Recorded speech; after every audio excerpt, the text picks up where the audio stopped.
Hi there, in this video I'm going to show you how to build daily do now quick check-ins that are great for any time of year but are really helpful for test prep season. So when you first log into your account, go ahead and click get started, and it'll be helpful to know one specific topic, standard, or performance expectation you have in mind that you'd like to review on a daily basis for that week. You can either use our tiles here to browse through the different standards of the NGSS, or if you have a specific performance expectation in mind, you can type it here into the search bar.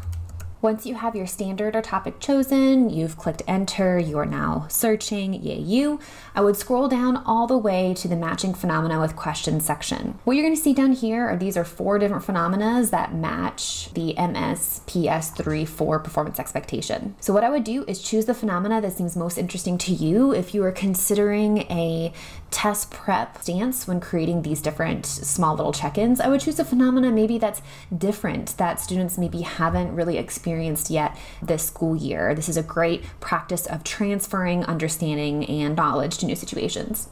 So click on the different phenomena, read through the descriptions at the top, and then when you scroll down, after you find a phenomena that you really like, you're going to choose 4 different types of questions. So the first question I want you to choose is a prior knowledge question. So you'll see 2 at the top here. This is going to be a nice, easy introduction into the phenomena for students because it will cover the DCI from the prior grade band. So I can see that this question is tagged with definitions of energy DCI from the 4th grade level. Click add to quiz.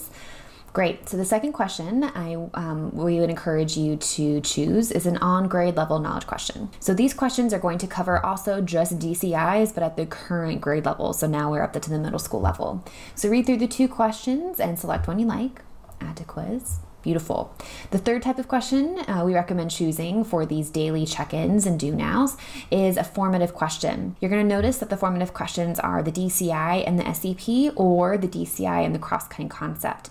Scroll through, see the different tags. Overall, we recommend maybe choosing a formative that covers the SEPs, just because that'll be a little more rigorous leading into the practice of the SEPs. So go and choose one formative question, and then you'll go ahead and scroll and finally choose one summative question. We do have multiple choice summatives and open responses, so it's kind of up to you thinking through your day and these check-ins which type of assessment you would like to choose. I'm going to go ahead and just choose an open response question. These are summative because they have the SEP, DCI, and the cross-cutting concept all assessed. So I'm going to go ahead and choose one summative question here. Great. So my assessment is built. I have my phenomena, prior knowledge question, on grade level knowledge question, formative question, and summative question.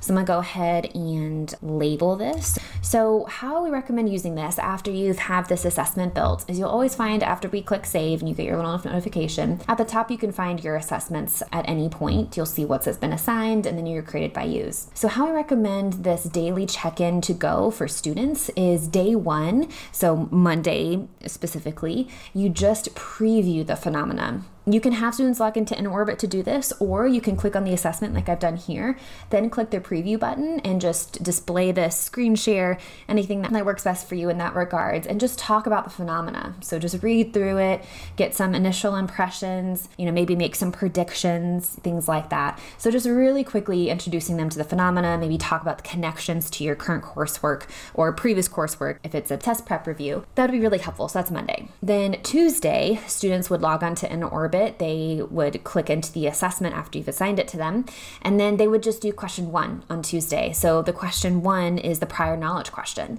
So they would just answer that question, click the answer, and then they can just exit right out of it.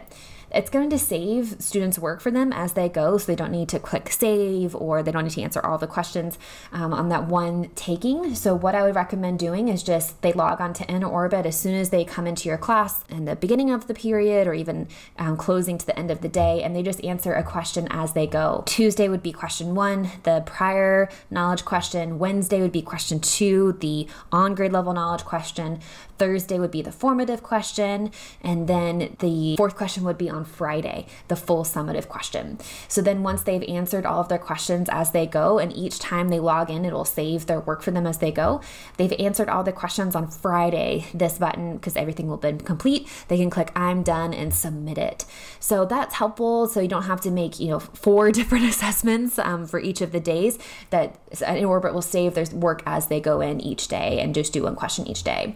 So that's how I would recommend using one assessment for a whole week of review, deeply diving into that phenomena, and then scaffolding for students as they go. So now I want to show you which of our reports will probably be the best to look and see at students' progress, or even just making sure they've submitted, or analyzing by question. So when you go to reports, click on assignments, and you're going to see all of your assignments for the year. Click the view full report for that specific assessment, and you'll be able to analyze students' responses by question. You'll also be able to see which students selected which answer as well. So maybe then on a Friday or Monday of the next week, since introducing the phenomena might not take as much time, you can review all of the questions. You can also, of course, review the questions on a daily basis as students are working. That's totally fine as well.